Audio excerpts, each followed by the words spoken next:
Hello!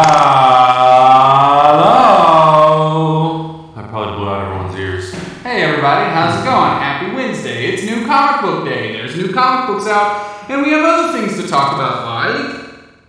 Crisis on Infinite Earths. And... Good question. What else?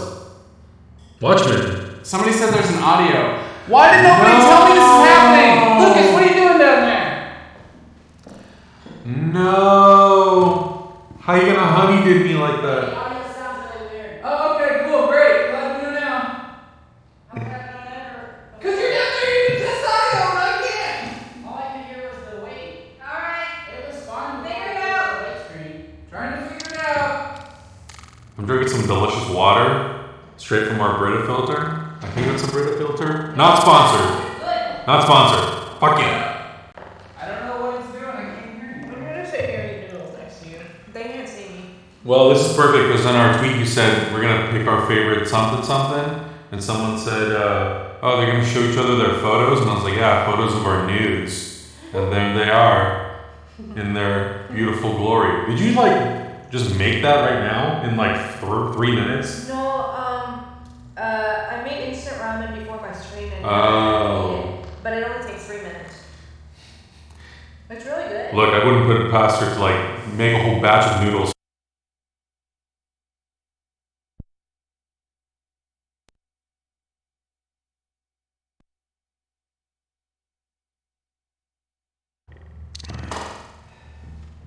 Alright. Is that better? Is that better? How does that sound? Do I sound good? Do I sound bad? Do I sound questionable? Do I sound like garbage? Do I sound like my normal self, which is trash? Is this a problem with this goddamn program again being done? Those are the questions. What about now? How about now? Is that better? Do I sound better? Yeah. Listen, you stupid computer, you don't listen. Good. Woo, perfect. There you go. Now it's good. Yay. Better. The people have spoken. I have spoken. Wait. It's the same. What the fuck? No, it's fixed. YouTube is way behind. Oh, YouTube, you're just behind 45 seconds. I trust Twitch because they're on time. I preferred Robo Adam. Well, not today. Not today, Satan. Hi, Zach and Adam. You live on Earth 666. That's rude. It's good for me. The monitor settings in OBS. Why? Who touched this? Questions. No answers. Hey man, you been running updates on there? We're gonna start the episode over so you at least have a good cut-in point on YouTube and you can trim out the beginning. How's that Damn sound? it, I drank all my water already. You want to do that? Because that's sure. what we're gonna do.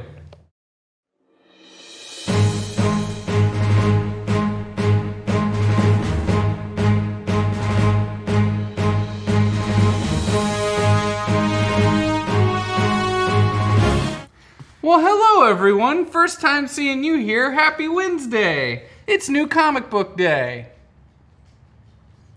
It's New Comic Book Day, everybody. What are we talking about today, Adam? We're going to be talking about Crisis on Infinite Earths. Just so Zach doesn't spoil the whole thing for me, I haven't seen part 3 yet. I thought you were watching it. No, I did 1 and 2. I haven't watched part 3 I yet. thought you had it on in the office. That's part 1. I was pulling clips because we're doing a reaction video. So you haven't watched part 3? Not yet. So I can't tell you about the... The what? So I can't tell you about the character. Hey, we can talk about Watchmen though. I'm caught up on that. But I wanted to talk about the character that died. We can talk about the character that died in part 1 and then came back. I want to talk about the character that dies and won't come back. What? Can we do that? Can we do that? No? Dang. Well, shit, Adam. Is this why you have this pulled up over Get here? on my level. I mean, I'm trying to, but I'm trying to record at the same time, and I didn't do it last night because I was too tired. I feel you. Well, Emily and I still till 3 a.m. doing it. Apparently, we won't be talking about episode 3. But we are going to talk about Crisis. We're going to talk about Watchmen. Mm-hmm. And God damn it, Watchmen's so good. I mean, do we have to talk about Crisis? I guess we did title this episode. I mean, you just put crisis, so people might think like we're in trouble. Is it worth it? Is Hyper having a crisis that they're going to talk about? Is Crisis worth it? Should you be watching Crisis? Here's what I'll say. As someone who doesn't, and I said this in the video, as someone who doesn't follow these shows year after year, season by season, episode by episode, I don't think you need to have watched all the other seasons in order to watch Crisis. That's not the question. Hold on. If you want to watch, I know a lot of people are avoiding watching because they're like, well, I haven't caught up. You don't need to. They summarize everything that's important. Whether you should watch it, though, Zach? Okay, well, overall question. Overall question. Do you like bad TV? Because if you do, it can be fun. If you like good TV, not fun. I guess what he's saying is if you like Watchmen, and that's what you're expecting, it's not what you're going to get. Nobody's going into Crisis expecting Watchmen. Not a single person. Nobody's doing that. I hope not. You're going to be very disappointed. Nobody's doing that at all. Crisis, here's what I'll say. If I was talking about it objectively. Man, this lens is nice. I know, right? I know. Your camera, new lens. I know. Yeah, we're trying out some new camera equipment today. I know, just to be a little bit objective, this is the 6th of these crossover events they've done. They've done 6 of these? This is the 6th. Now, I don't know, like, they're considering the little, very first, like, Arrow Flash crossover? A crossover event. Sure. Elseworlds was last year. Mm-hmm. I think Elseworlds was better. Oh, that's right. That was last year. And Crisis on Earth X was the year before. 2 years ago. Both of them I thought was better. So far, episode 1 of Crisis is a shit show. It is just awful. And I think it's like their own ambition got the best of them. Mm-hmm. They're being so ambitious for network TV with a very limited budget and limited time. And they're just dumping everything. Just friggin' everything. It's like Superman speed reading a book. It's happening so fast. Boom, boom, boom, boom, boom. And you're like, I don't care. I don't care about any of this. This is just happening so fast. One of the dumb... Okay, we're going to talk about episode 1. So if you haven't seen it all and you do care about spoilers, do this. Okay? Put your earplugs in, kids. Episode 1 is like... Okay, I just have to talk about this because one of the dumbest things I've ever seen in a plot development and anything. It just made me so angry. I don't like when people just do things just to do them. Why would you do that? Why would you just make... You have so much limited time when you're trying to do so many things. You have to be so efficient with your time. And you waste 15 minutes of a fucking episode for some plot line about the kid being sent to another Earth and then you gotta go through the wormhole and go get it and all you do is talk to an older Oliver. We don't need that scene. Nothing happened. It was pointless. It's also pointless because Harbinger actually goes and saves Argo them. City and saves them. They do that. They just wanted to give you some sort of parallel of watching their baby, just like Kal-El, get shipped off into space. Look, we're like Superman. No, you're not. You're a fucking TV show. And none of this matters because you take the parents off. If they would have actually died, that could have been cool. We got a new story. Something new might happen. No, the next scene, we see them. They're there. Oh, I got them. Ah, shit, you shipped your kid off into space? Fuck, I should have got there a little bit earlier. Or maybe you shouldn't have just shipped your kid off into space. You don't seem too worried about it, though. Everything cool? Yeah, we'll get him eventually. He's fine. He's a super baby outside of that planet. You know, it's super everywhere else. He'll be fine. It's an infant traveling through space. Don't stress about it. Oh, but look, it went through a wormhole. It's on another Earth into time. Now. And we thought for a second, we were like... Oh, we're definitely like, he's going to be a grown-up Superman? Maybe. We're like, okay, maybe this is just a setup because we all know what happened with Kal-El and stuff like that. The timelines might have got mixed up. So maybe when they go save this baby, we get Superboy. Yeah. So we're all excited and we're like, hey, maybe this is how they introduce Superboy. No, it's still a fucking infant. It's just an infant. Nothing changes. Nothing happens. Who Oliver Queen happens to rescue. Oliver Queen, an older Oliver Queen rescues, and we get a scene between White Canary and Oliver Queen, and it's like, why? It is a pointless... It was like, I imagine writing with Post-its we were talking about, and they're just throwing stuff up on the wall. slap it up, and like, shit, we haven't gone to this character yet. We'll move that post-it here. What about this one? We need a line for this character to justify they're on our payroll in this episode. All right, I put it over there. Let's do this. Do that. This isn't really making sense. Fucking nobody cares. It's a crossover event. It's fine. Just stuff it all into an episode. It was just pointless. It meant nothing. It added nothing. And I feel like a lot of what's happening in this like crossover event so far, I'm also getting real tired, CW. I'm getting real tired, CW, about this whole gotcha. Like they're developing entire plot lines of seasons of show around an idea. Oh, Oliver, I'm made a deal with the Monitor. You're gonna die. Well, you know, Barry also made a deal with Monitor.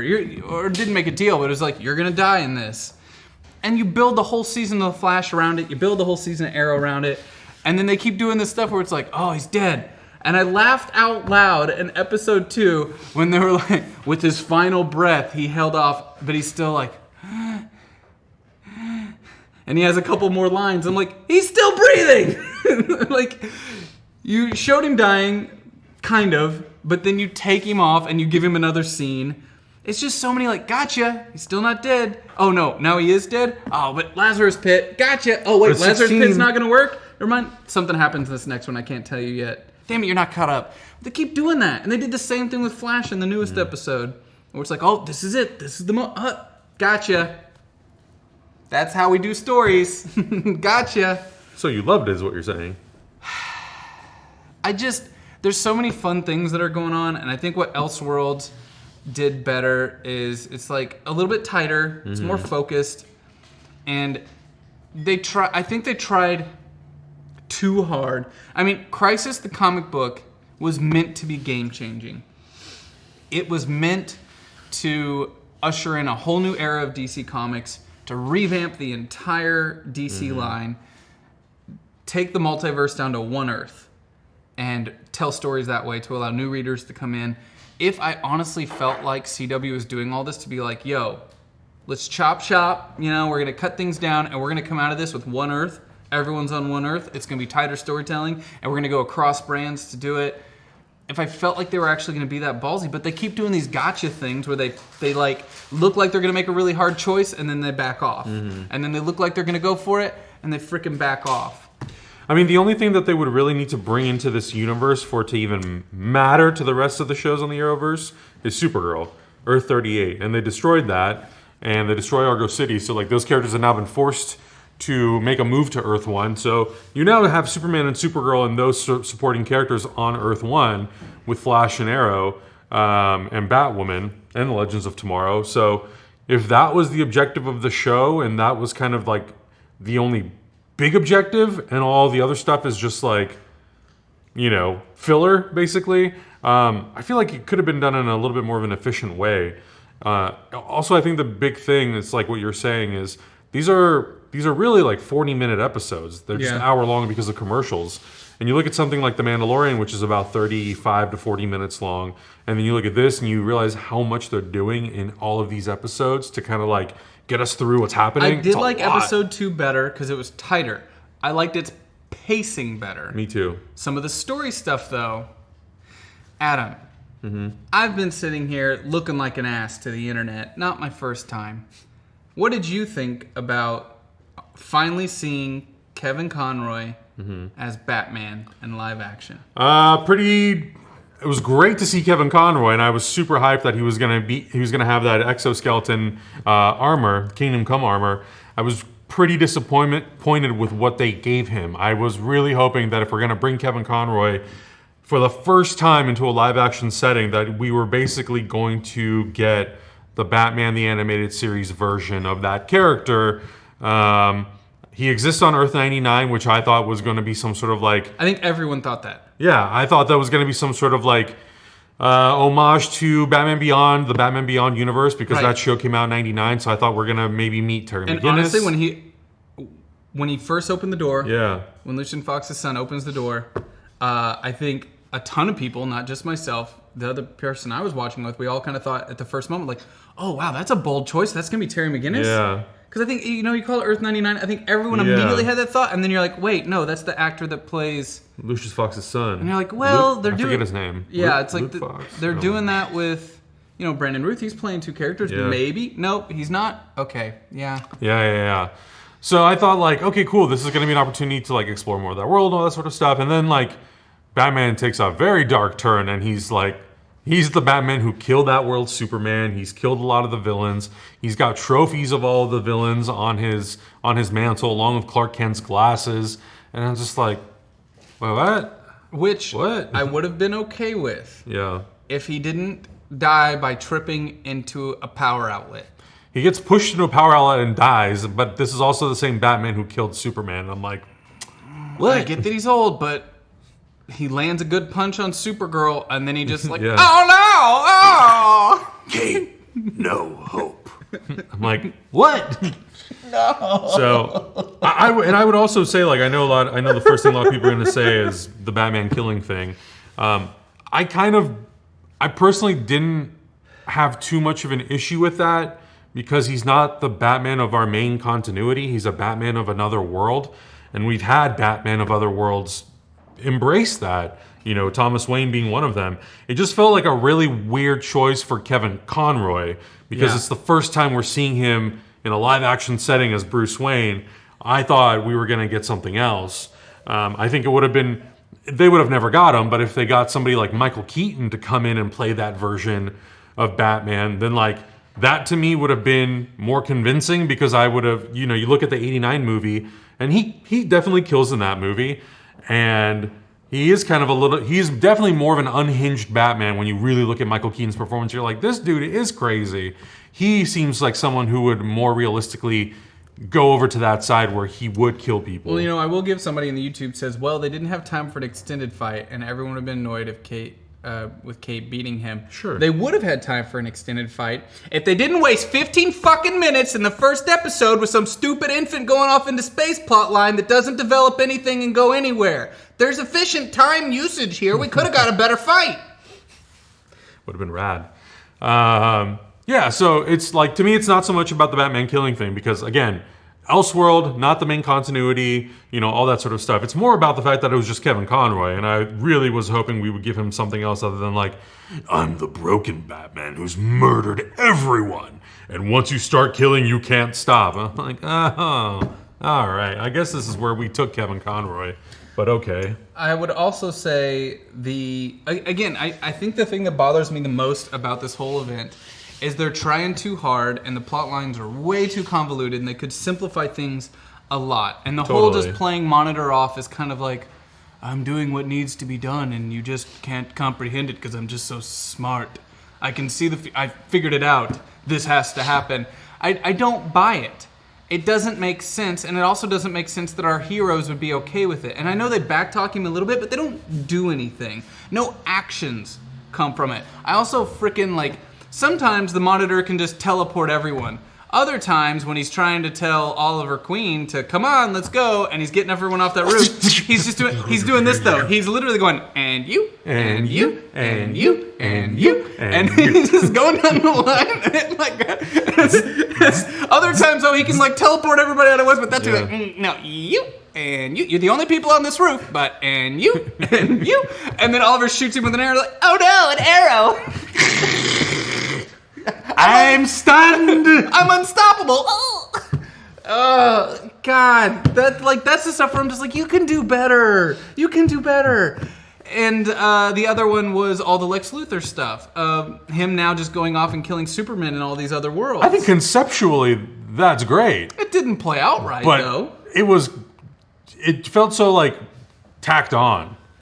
And the Smallville bit, I honestly would have been fine with the Smallville bit if it didn't have Lex Luthor.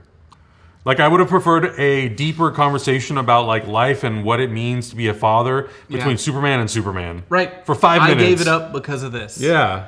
And Superman knowing deep down, I might have done that too. Yeah, and instead of Lex Luthor because that Superman just had a baby. Yeah. Well, he didn't give a shit about it, obviously, because he shipped him off into space and didn't seem too worried about it. So maybe he's not as close to wanting to be a good dad as our Superman, but at least would have been a good scene. Yeah, I agree. Put those two Supermen together. They're both parents. One chose to give up the powers to be that. The other is not. So there's at least an internal conflict there. Not just, I'm Lex Luthor. And I know they wanted to give Lex Luthor scene super fine. Sure. But the whole just Lex jumping around and killing off of the Supermen felt so, like, again, unnecessary. You have so many big things happening. You have so much stuff going on, and you're trying to push so many different plot lines at once that they're all coming off really lackluster. Yeah, and originally Zach told me, he was like, "Oh man, after part 2, you're gonna want to shut it off and not watch it." And I thought, "Oh man, what is this gonna be?" And then the scene with Tom Welling happens, and he talks about how he gave up his power to be a father. I didn't think that would bother you. I wasn't sure, and I was like, "Is this what Zach's talking about?" Because I'm pretty okay with it. Because I remember I was looking on Twitter the day earlier, and some people were like, I didn't have the context, I didn't understand what people were talking about, but a lot of stuff about Tom Welling, and I thought, like, do they kill him? Does he go turn evil? Like, what happens? And then literally the first moment we see him, I'm like, he gave up his powers, didn't he? I don't know, it was just like a feeling I had. And then he's like struggling to chop the wood. I'm like, oh, this dude gave up his power. I'm kind of okay with it. Apparently, I haven't read Smallville season 11, the comic book, but apparently like follows that story that they told. So I'm like, that's cool, man. Like, let that Clark Kent live on his life with Lois Lane and his 2 daughters. It'd be really rad if maybe in the future we explored a comic book where it's like, oh, do one of the daughters gain superpowers? That could be interesting. That could be fun, like a new Supergirl.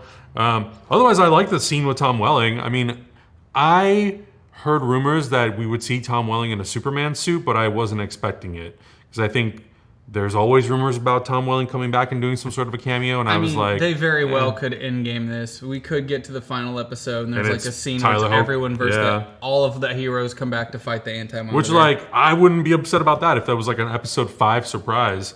I thought the scene worked until we threw in Lex Luthor, but you know, it was really fun to see him throw a punch and be like, I'm still stronger. Like, that's cool. But I would have liked it if the scene was more about Superman and Superman talking to each other about fatherhood. Green Arrow and Superman got a little moment like that when Superman was like, I'm gonna go off and find my son, and Green Arrow was like, Clark, you can't. And he's like, I get it, I'm a father too. And I'm like, okay, we're giving them a little bit of something, but I think it would have been more appropriate with the 2 Supermen talking it out. Yeah. Overall, I just feel like they're trying to do too much. And I will say, even episode 3 slowed down the pace even more. And it's like the slower the pace gets, the better the shows are getting. Yeah, I wonder why the obligation to like rush through the setup of this. I don't know, why couldn't there you were have done so it many scenes that didn't need to be there. It Yeah. feels like they were trying too hard to. Here's what I don't like about it, and what I feel like they're doing. It feels like they're writing it the way late night TV has started writing, which is they're not thinking so much of things as a show as a whole. They're thinking of, we need short clip-it scenes that will go viral on social media and people will share about. Like, who cares about the overall plot? Who cares about the overall hour-long episode? We just need to cram as many little clip-its in here that can be shared on social media, that can be shared out. Because at the end of the day, if people are tuning in, that's all that really matters. Get as many people to watch as possible. That's what it started feeling like to me. Like, is this, like, late night TV kind of got reworked to be that way? They're writing shows to be about snippets that can be shared. And that's what it started feeling like. Like, this stuff isn't connecting. It doesn't feel earned. It's just there. It's just existing. And I think it's getting stronger the less and less characters we get and the more it's focused. But even then, there's stuff that's happening that's like, this is dumb. This is dumb. I'm cool with dumb. Legends of Tomorrow is my favorite of all those shows. I like dumb. But there can be smart dumb. There can be, like, dumb that's aware that it's dumb instead dumb of with some style. Yeah, instead of dumb where it's like we're trying too hard and we're missing the mark and we're kind of showing our hand. You know? Yeah. I also really liked Brandon Routh coming back as Superman. He played it as well as I thought he would. I think, again, it's like another interesting thing of being like, Joker came in and he murdered everyone on the Daily Planet, and Lois and Perry and Jimmy are dead, and all these people are dead, and he lost everything. He just has his son now. Like, those could be little fun things to explore in, like, future comics or whatever, but yeah, I don't know. I guess, I mean, I do agree. I think there's a stylish way to do dumb, and then there's like a just completely incompetent way. I don't want to say this is completely incompetent, but it kind of just goes back to the thing that I always say of, like, I really wish that these seasons were shorter, and I wish Crisis on Infinite Earths could have just been its own 8-episode miniseries or something, where we could have spent, you know, sprinkling the seeds in the 5 other shows, and then slowly build into it, and then, like, literally just made, like, 30-minute, really good, 8 really good episodes, where we just, like, are very focused, and if we cameo characters, they're there for a purpose, and less about like I like that it honors so much of DC's history, but I think like there's a point where you're just now doing too much. I did like the beginning though. Of episode 1 where they're kind of like explaining like this is what's happening through the multiverse, and then we're seeing Earth 89, Earth 9, Earth 66. I was like, okay, this works for me. I like seeing the cameos done that way. Like that was like, oh shit, okay, all these Earths are being destroyed.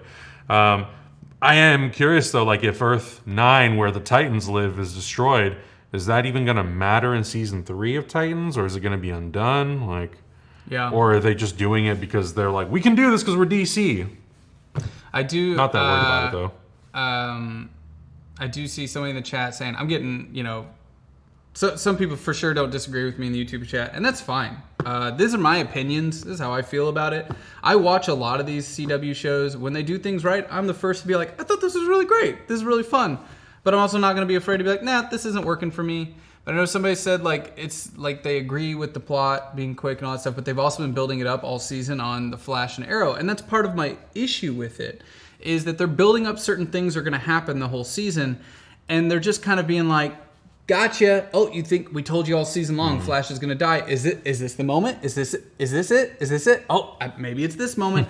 I don't think that's good writing. It doesn't feel motivated. It just feels like cheap a little bit. It's like they're trying to hook you to stay every week, and it's like, don't convince me. Just to me, write I'm like, something when you good. do it like that, it makes me later feel cheated by the whole season. Where it's like, you could have done a lot more stuff with Flash this season, but you've been hanging on this thing. Yeah. And then you just kind of playing around with it like that, and it just I feels feel cheap. like this has kind of been the issue with a lot of these, because DC. Well, I don't know. I have not watched any of the Marvel TV shows. I've watched none of them. Except for Legion. I watched a little bit of Legion. I like that. But that was also like shorter seasons. It wasn't 23 episodes. I kind of stopped watching Agents of S.H.I.E.L.D. because I couldn't get into it. But that's always kind of been like the thing that I've always kind of gone back to is like, just make shorter seasons. Yeah. And I get it. It's like, it's CW, it's regular TV. They probably have their own contracts and shit to deal with that like, they probably literally contractually they cannot make shorter seasons. I don't really know.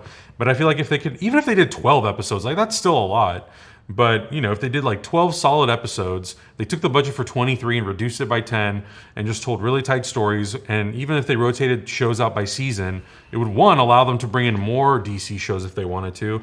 And two, I feel like there'd be more focus. But yeah, I think Crisis on Infinite Earths as a miniseries would have maybe worked a little bit better.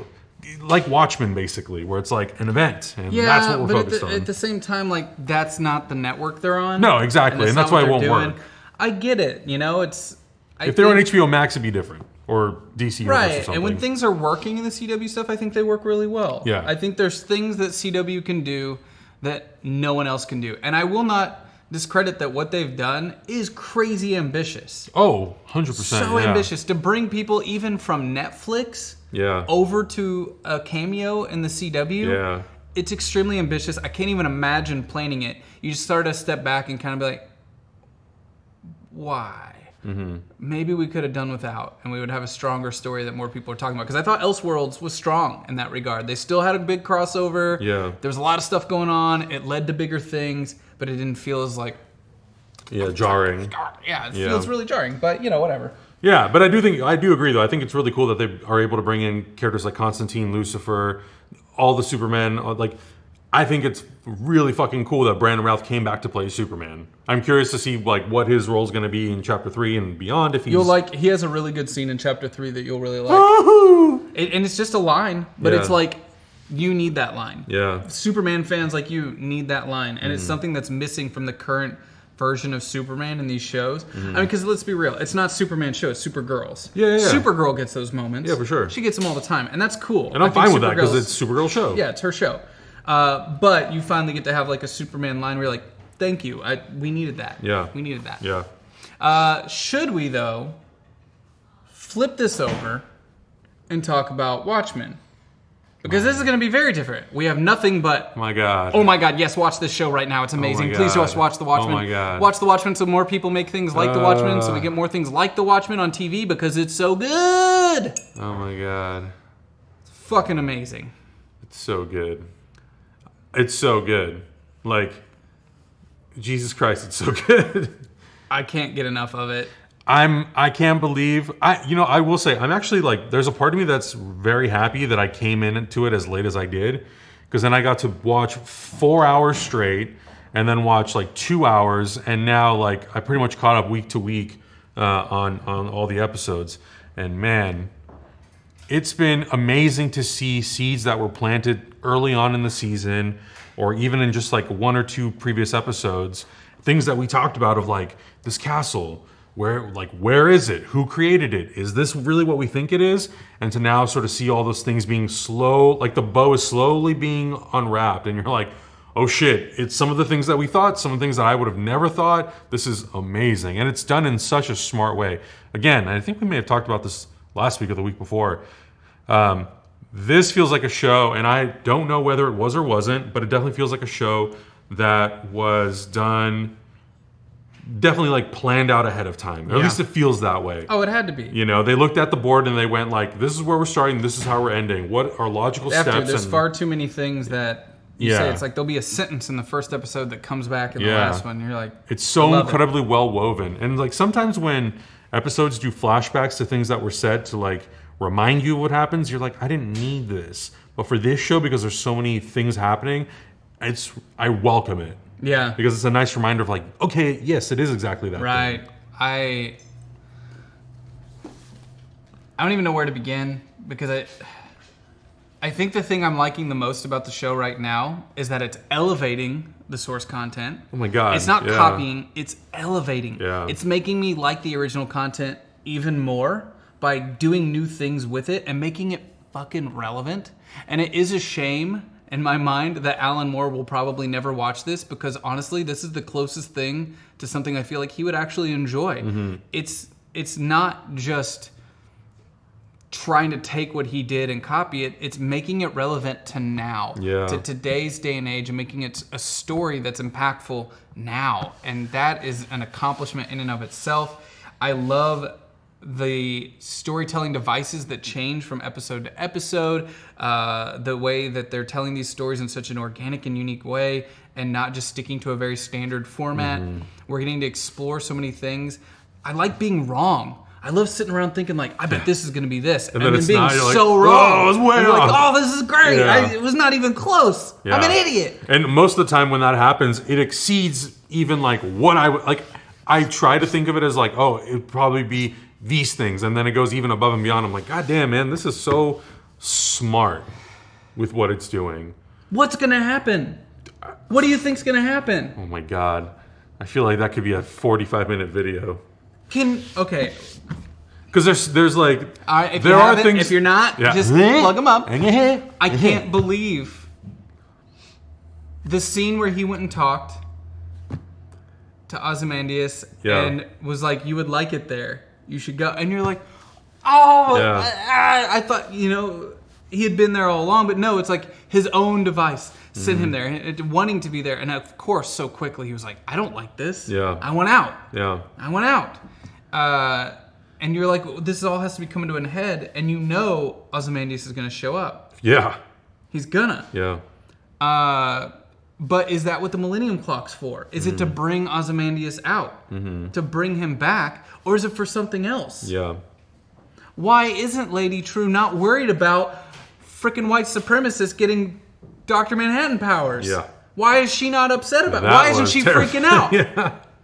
I'm freaked out about that. How I wanted to watch it with you so I could be in the room with you when he's, we talked about and you. We get the same, but it's like. I was like, I am here for this shit. It was so good. Oh my God. And again, it's like, it's so smart, and the way it's even edited, that whole scene where he's talking, where they're in the bar, and he's explaining to her, like, well, I haven't told you this yet, or you're going to find this out then. I'm going to find out in 20 minutes. You're going to tell me this here. And it's just like intercutting all these moments from the show, and how her grandfather finds out about the sheriff being a white... I was just like, Jesus Christ, these seeds are planted so incredibly well. Like, I love time paradox stuff, too. Yeah. And it's not just because Kolak this last 4 episodes has all been about time paradoxes. I made that storyline before Watchmen started, so I knew this. I was like, oh shit. You literally, you were watching it. I think you had finished it, and then I came out from the office. You were like, God damn it.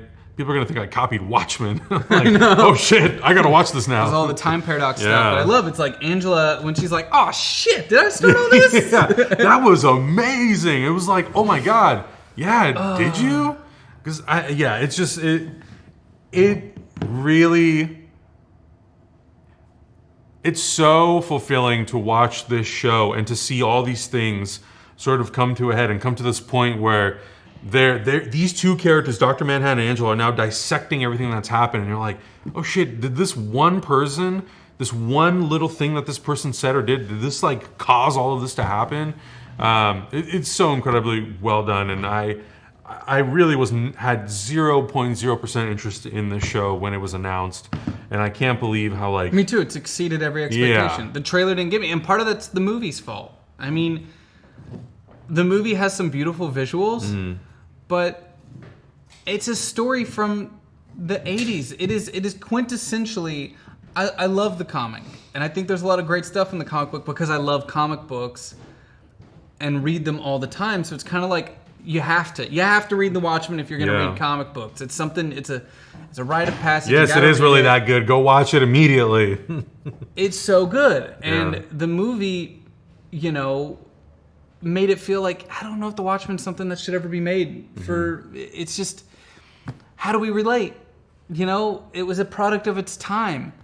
I don't remember living under Reaganomics. I was alive, but I don't feel it. I don't remember growing up during the Vietnam War. We have our own shit. And that's what makes this show so great. It took the feeling of the Watchmen and made it now. Yeah. And that's something the movie couldn't do. And the movie barely touched on. The movie hit certain goalposts, but it couldn't get into that zeitgeist of the 80s and really make it like vibe in there. So you're just kind of left with this hollow thing. The movie's hollow because, it just is. It's pretty. It's so pretty. But it's hollow. And this TV show expands upon it in so many ways, makes it fucking matter, and is constantly surprised. It's everything I want from a TV show and what I want from media that I'm going to watch every week. I want to be surprised. I want to be astonished. I mean, look, the whole thing with Hooded Justice, I just like... That episode, I literally was like this. I went, I was like, holy shit. I'm so impressed right now. It was... The transitions, the editing, the transitions? The acting, yeah, the story. It's all firing on all cylinders. Oh my God, Atticus Ross and Trent Reznor's soundtrack is so good. Mwah. I will say, the moment this shit goes on pre-order for 4K Blu-ray, we I'm are buying. getting it. Surround sound in that shit. Yeah. Getting lost in it. Oh my God. It's so good. Like, and I admittedly have not seen the movie in its entirety, probably since it's been out in theaters. I don't know if I've actually rewatched it on Blu-ray since 2009. And I remember liking the movie at the time only because I only knew the graphic novel from like one read-through. I never really like dove into the Watchmen world and sort of like everything that it kind of encompasses. So I remember watching the movie and thinking the same thing. Like, this is a very, very, very pretty movie. And it was kind of like right around the time that all these superhero movies were springing up. So I was like, oh, it's another superhero franchise. I didn't really get Watchmen. And then I went back and I reread it a few years later around the time Minutemen was coming out. And I started reading that and I'm like, there's a lot more like, there's layers in here that like I missed when I first read it.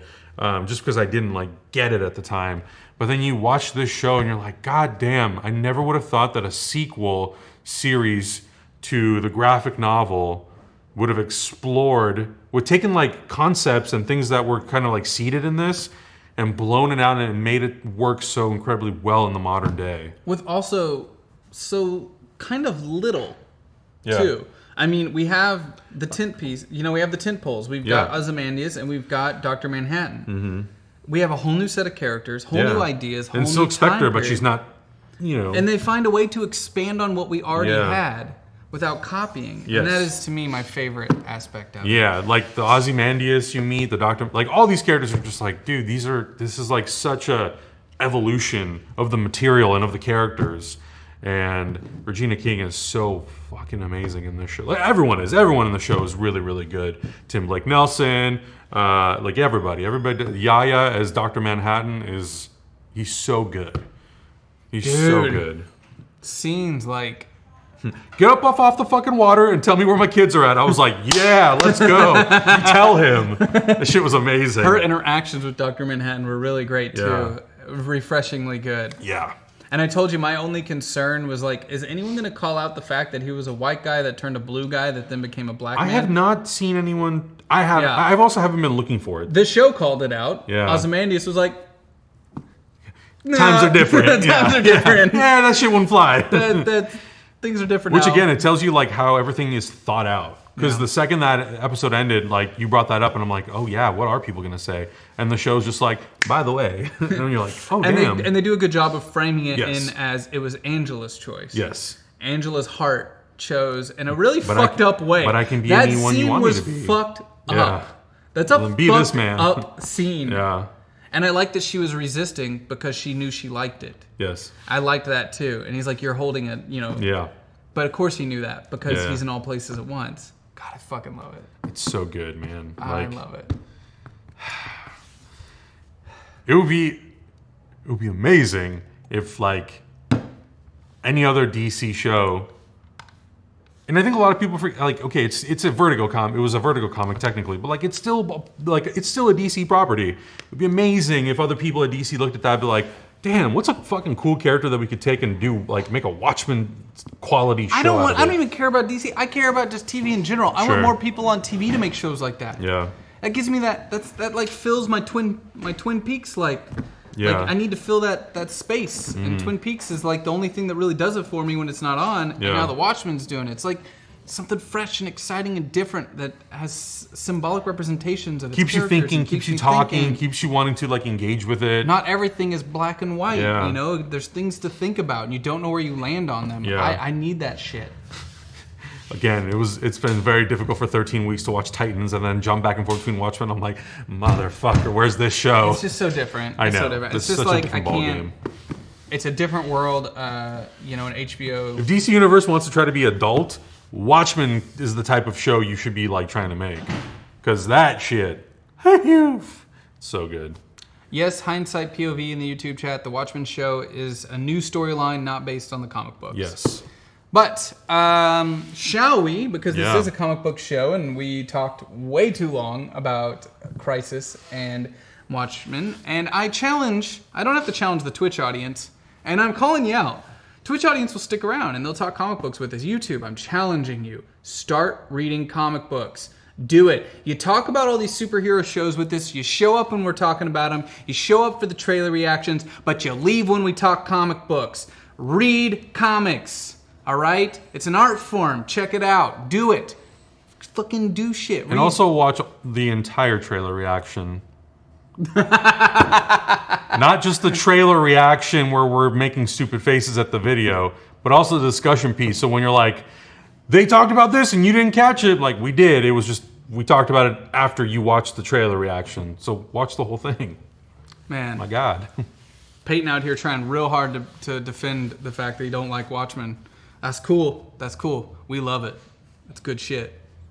And It's my shit. that's my shit. It's good. My shit. All right, so what Yes. did we read this week that was really dope? We don't have too much time, so let's Yeah. focus on just what was dope. Well, that's easy for me. I read Superman number 18, Bendis's big revelation of Clark Kent being Superman. He reveals himself to the world that he and his alter ego are one and the same. Dun, dun, dun, dun. Yeah. Was it a good moment? You know, it is. I actually like Those the are way moments Bendis does well. it's a moment that's played out like very, very well. It starts with Superman sort of like floating his way down to a press conference. Son of a... And while that's happening, the people in the crowd, you're hearing, it's Superman with his super hearing all these people talking about, like, what are we going to talk about? Is Perry White leaving? Is he fired? Is Lois fired? Is this going to happen? Is this going to happen? All these controversial things that people are thinking are going to be talked about. And it's Superman just floating down and talking about, you know, I'm from Krypton. I'm from another world. I've lived here for so many years. I want to save and serve humanity, and I want to be Earth's greatest protector. But there's something about me that you don't know. And we then sort of jump through we kind of go back in time a little bit, and it's Clark Kent going from person to person and revealing his identity. First with Perry White, then with Jimmy Olsen. Oh man, I'm sorry. What? Bendis has been away from Marvel for so long that I forgot what Bendis pages look like until I turned to this page. I'm like, oh, that's a Bendis page. That's a Bendis page right there. But it's great. It's like all these different people having all these different thoughts, and Superman can hear it as he's like floating down to the Daily Planet to address this like whole panel of people. And it's just it's an enormous panel of people. But I will say that like the moment he has with Perry White, where he reveals to Perry that he's Superman, there's no dialogue. And you can tell that Clark walks into the room and he's about to get chewed out by Perry White, and all he does is rip his shirt open, and Perry literally stops and hugs Clark. And you're like, damn, there's no dialogue. Yeah, there's like no dialogue here. That's great. All just visual stuff. That's great. It's all, the art's all doing all the work. Yeah, and he just like has the newspaper and he drops it, and then he like gets up and just hugs him, and you're That's like, awesome. Shit, man. That to me is like, when you have a moment like that for a character like Perry White, who he is a supporting character, we know Perry White, but like that to me like very much like reframes the relationship between Clark Kent and Perry White, and what that means, because Perry has been sometimes outspoken about Superman, but he's always usually been very, very supportive, sometimes always for the clique. But like that's a very heartfelt moment that I really, really enjoyed. I like the issue, like that's really all it's about. They cut to to Thanagar. And I'm not completely caught up on all the Bendis books, but he has a really good moment with Adam Strange where he's sort of talking about the idea of revealing his identity to the people. It's a really good issue. I really liked it. So what it holds for the future, I don't know, because it ends on a cliffhanger, and I'm curious to see like what's next. Because now that we know this from Marvel and other DC books, when the world finds out your identity, what sort of repercussions does that have to the people closest to you? Did you get a chance to read X-Force number 3? I did not. Okay. So a couple X books came out this week, like they have been since the relaunch. Yeah. We got New Mutants number 3. We got Fallen Angels number 3, and we also got X-Force number 3. Now, New Mutants number 3 is a new creative team for this book. I was really turned off by that when I opened up. I was like, what do you mean it's not number the same 3 creative team? But the story takes place back on Krakoa, whereas the Jonathan Hickman storyline is taking place in outer space with that team. The only reason I told you don't worry about reading New Mutants number 3 is I know that you're not a person that's kept up with X-Men over the years. This book in particular, I don't think it's going to land for a lot of people unless they're a big fan of X-Men. Gotcha. Because it brings back some characters that we haven't seen in a while. Basically, Armor's trying to reconnect with some people that used to be friends of hers at the mansion that have not joined Krakoa yet, and she wants to help them, but things kind of go south when she does, because she basically leads. And again, all of these X books right now are kind of setting up the new big bads. They're setting up all the new villains that will exist in the world now that the X-Men have sectioned themselves off at Krakoa. New Mutants number 3, not my favorite of the X books this week. Fallen Angels number 3 is my least favorite. That's my least favorite X book right now. Yeah. X-Force keeps getting better, though. Nice. I was turned off by issue 1. Didn't like it at all. 2 completely flipped me, and 3 is continuing with that really great run. Nice. X-Force number 3 kind of picks up where we left off on X-Force number 2. Xavier gets brought back to life, and that's a statement. What does that say to the rest of the world? What does it say to their enemies? And we get some great scenes with Wolverine, Domino, and Kid Omega, and them saving Domino and kind of setting up this new other group of villains that are going to be a big problem. But we get to see a little bit more of that really kind of fucked up Xavier that we keep seeing hints of. Yeah. At the end of this book, Xavier's pulling an old school Scott Summers where he's basically saying our enemies are working in the shadows. It makes sense if we do as well, and like match that action with a proper reaction. So he reforms the X-Force, and we'll have his mutant team that's doing business in the shadows, away from the public eye, and he is basically sanctioning this activity, which is really fun. But X-Force is my X book pick of the week. Nice. I caught up on Ether, The Disappearance of Violet Bell, and I fucking love it. Yeah? This book is so much fun. Yeah, I saw 2 issues were in there. I'm like, Zach must have really liked this if he picked up both at the same time. I did, because I had to catch up. I missed Yeah. one on accident. This is a Matt Kent story, and David Rubin for the art. It's so good. It's really fun. It's a detective story, but in a world that exists, not heaven or hell, but it's kind of the place where the gods live. Okay. And this man, Boone Diaz, is a human from Earth, but he's like the greatest detective. Gotcha. And That's cool. It's really fun. Yeah. It's really good. I'm enjoying that book a lot. I caught up on Trees, 3 Fates, number 4. You can tell this storyline's coming to a close. It's great. Art by Jason Howard, written by Warren Ellis. It's not missing any beats. If you've read the Trees books, it's a great addition. If you hadn't read Trees, it's probably kind of hard to get into. Did you get a chance to read Something is Killing the Hell Children? yeah, I did. Fuck yeah, let's talk about it. So good, man. This book is great. It's so good. It's really fun. So good. This is like my replacement for what's it called? Space Bandits, I think. I'm really digging this book.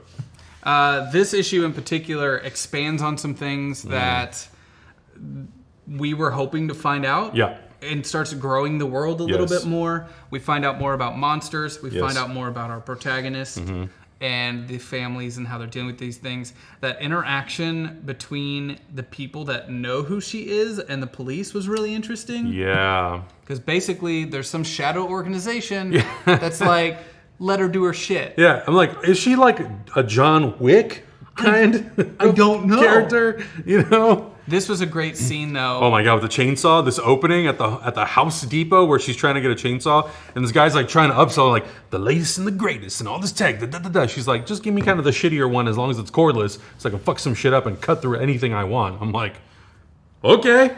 Yeah, it's a really great, fun little scene. 'Cause Yeah. like, I got all these safety features. You're not going to hurt yourself. And she's like, give me the cheapest, least safe thing that you have. Most lethal chainsaw you can find, and it better be cordless. Like, this is awesome. This scene, yeah, this is like, these are some funny moments too, and you're like, what is this moment? And then you're like, oh, he went to go get something. Right, he went to get his dad's gun. Yep. You know, this is a brother to one of the girls Yes. that went missing. And he's convinced that our protagonist, the lead monster killer, had Was something it to do Erica with Slaughterhouse? it. Yeah. Yeah. So good. This Get out of feels here. like they're optioning it for TV. Oh, I hope, like, It feels like this is being optioned. I want to say I hope so, but also, like, I just love this as a comic. It's so good. These two brothers, the one he's like, hey man, you know, Like, this is a TV scene. totally. This just is the chewing 100% bubble gum, a TV scene. just Yeah. loud chewing. I'm just like, oh my god, I'm here for this. I love the reveal, too, of the hole in the wall with the couch still in place. Yeah. It's like, what do you know could break into this house, destroy these... Because they're doing this whole conversation.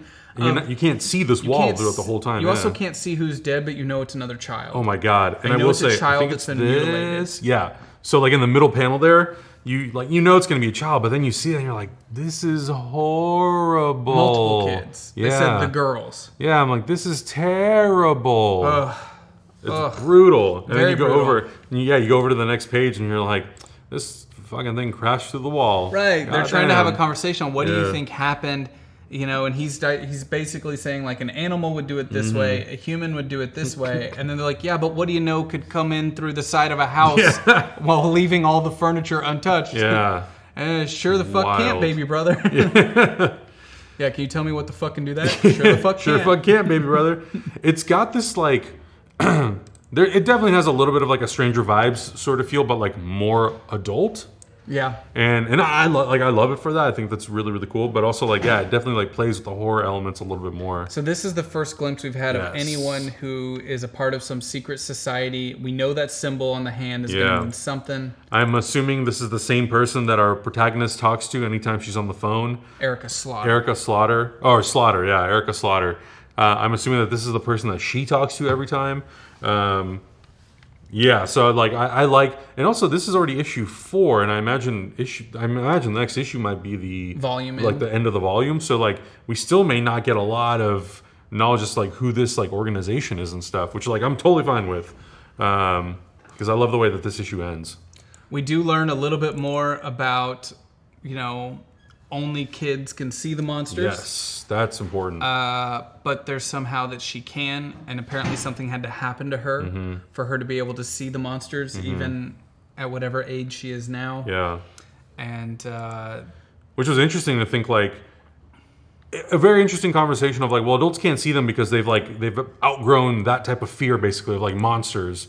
And that was the other thing. Yeah, only by you believing monsters Yes. exist is why they exist. Yeah, and I was like, that's really interesting. So like, what if you aren't, like, I'm sure there have to be adults that still kind of like have those sorts of fears, but like, what level of fear do you have to basically have to still be able to see those things? But a lot of interesting things that it brings up and information it tells us.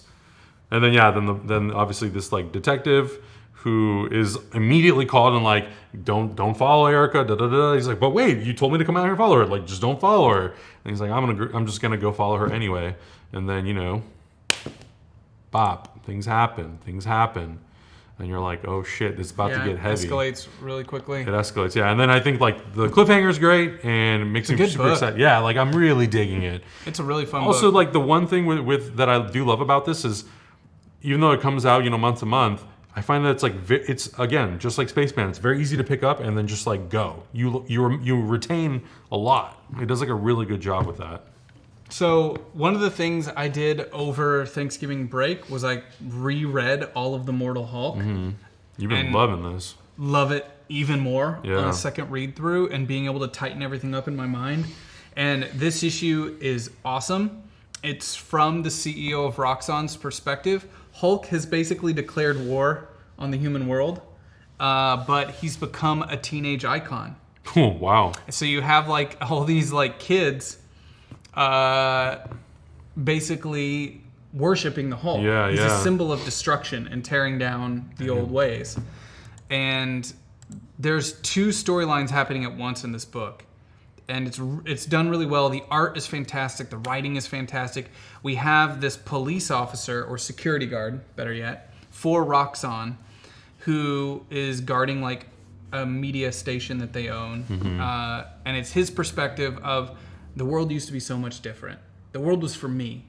I don't understand this new world. And they're all naive. Nobody gets it. But then he's also quoting like the shock jock radio shows that he listens to and stuff like that, and how he used to be naive, but now he's awake.